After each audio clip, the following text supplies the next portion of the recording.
প্রথমে গাছের পাতার মতো করে এবং তার উপরে ছোট করে একটি সার্কেল দিয়ে প্রজাপতিটার বডি লাইন টেনে দিয়ে দুই পাশে কার্ভ লাইনের মতো করে দিয়ে প্রজাপতির ডানা বানাতে হবে।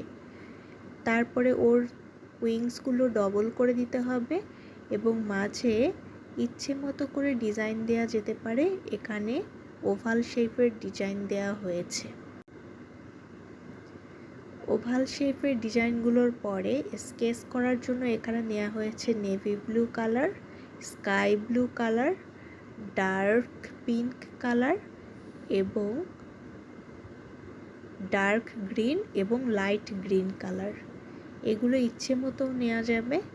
স্কেচ করার জন্য পেন্সিল কালারটা ইরেজ করে এরপরে প্রথমে যে কোনো একটি কালার পেন্সিলের রং দিয়ে স্টক করে মিক্স করতে হবে।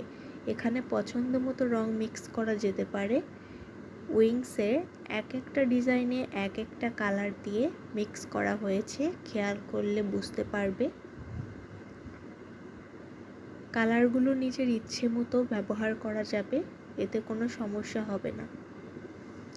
উপরের উইংসটাতে প্রথমে ডার্ক ব্লু, তার উপরে স্কাই ব্লু, তারপরে হচ্ছে পিঙ্ক কালার টোন দেয়া হয়েছে এবং ফাঁকা ফাঁকা জায়গাগুলোতে ব্ল্যাক কালার দিয়ে আউটলাইন করা হয়েছে।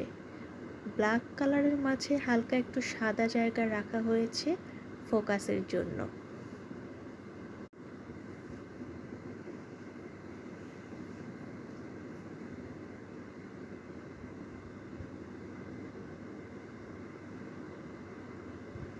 এভাবে প্রতিটা উইংসে একই রকমভাবে স্কেচ করা হয়েছে।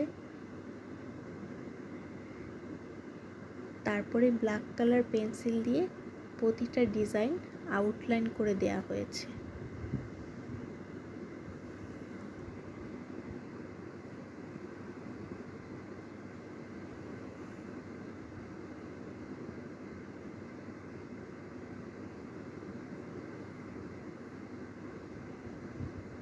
সর্বশেষ কালার করা শেষ হলে 3D বানানোর জন্য ছায়া অত্যাবশ্যক। ছায়া দেওয়ার জন্য ব্ল্যাক কালার পেন্সিল দিয়ে সামনের উইংস যেটা নিচের দিকে করে আছে সেটা ডবল করে ড্রয়িং করে এরপরে টোন দিয়ে দিতে হবে ডার্ক থেকে লাইট করে। ধন্যবাদ সবাইকে। ভিডিওটি ভালো লাগলে সবাই লাইক এবং সাবস্ক্রাইব করবেন প্লিজ।